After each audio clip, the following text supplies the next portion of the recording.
Hi,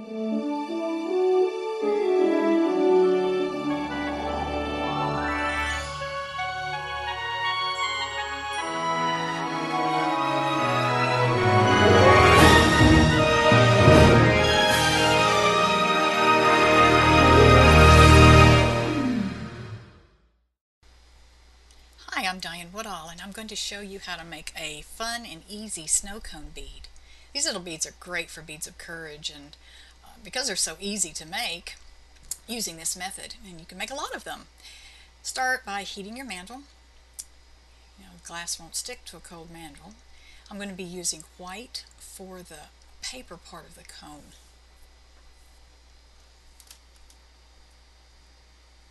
I work in the middle of the mandrel, but you can make these on the end of the mandrel just as easily. You're going to start off by winding on a footprint that is going to be the same length as the finished bead. And the reason for that is that the bottom 2/3 of this footprint is going to be the cone, and the top 1/3 is going to be underneath the ice part of the snow cone. And it'll make more sense as we go along.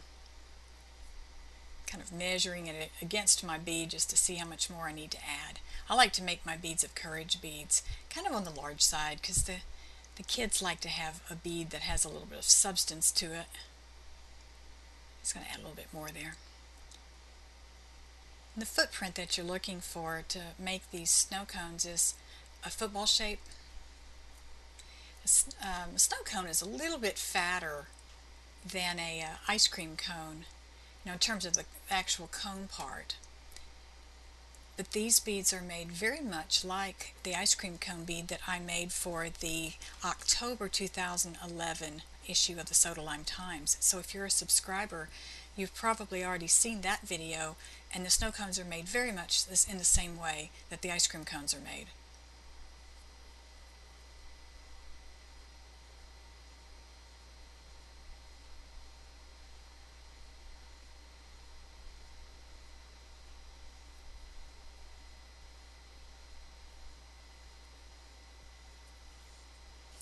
Continue just winding on.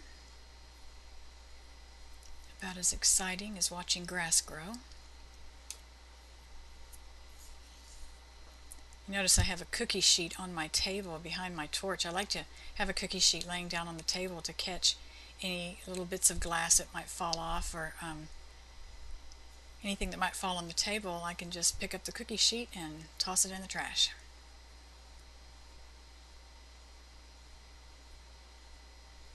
So I'm adding a little bit more glass here because I do want the cone part of the snow cone to be big enough. Because they're not long and pointy the way an ice cream cone is. A snow cone is much shorter.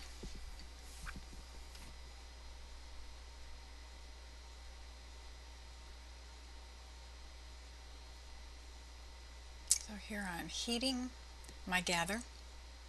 I'm going to bring it down to my torch marver, and using a series of very gentle taps, I'm going to begin marvering the pointed bottom of the cone. I don't roll it, I tap it. And then once I've tapped it into shape, then I gently roll. I'm going to apply some more heat to the bottom. And now when I take it to my marver, I'm actually going to stroke a little bit so that that glass is pushed down toward the mandrel, and you can see how a little pucker is forming.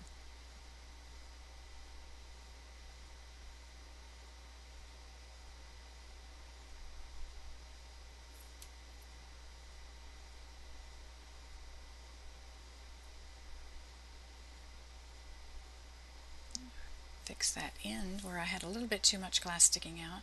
I like to use a torch marver, but you can make this bead just as easily with a handheld marver. So that's what the bottom part of the cone looks like. Now I've flipped my mandrel over so I can marver from the left side. If you're working on the end of the mandrel, of course you just marver like you always do. And to create the top part of the cone, I want that to be pointed. So I'm going to be putting the snow cone part of the snow cone over that white point. So that's what we want to start with.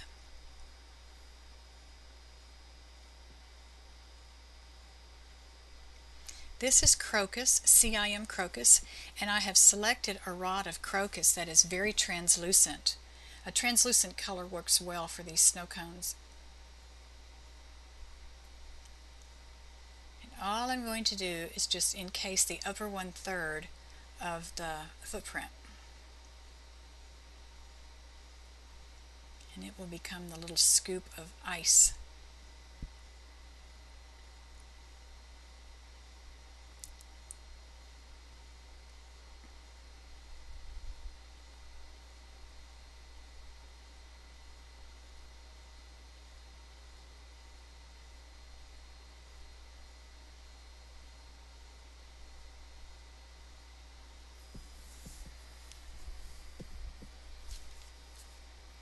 I'm going to marver that a little bit so that it's nice and smooth.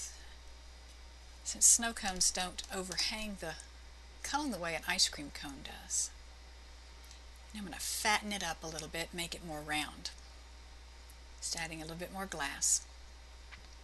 And because this is translucent, the white gives it a nice background, and it really does end up looking very much like a real snow cone because it's not a solid color and it's not a transparent color.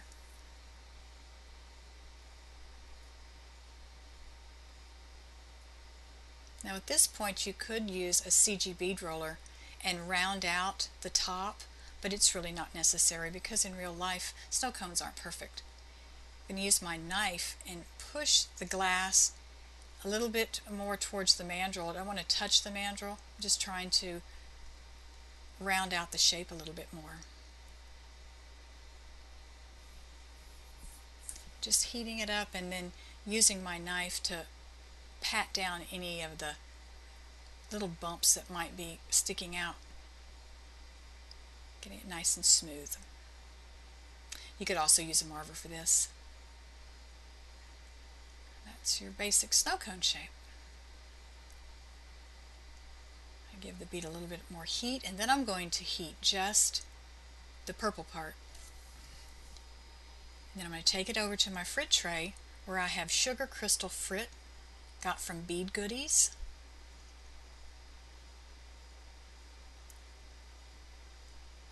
And I'm going to just barely heat this, knocking off a few stray pieces here with my knife. And then I'm going to just let the flames just kind of kiss that frit. I don't want those sharp pieces to fall off. I'm just rounding them out, making them adhere. You don't want to leave it in the flame too long or it'll just melt flat. Giving the bottom some heat.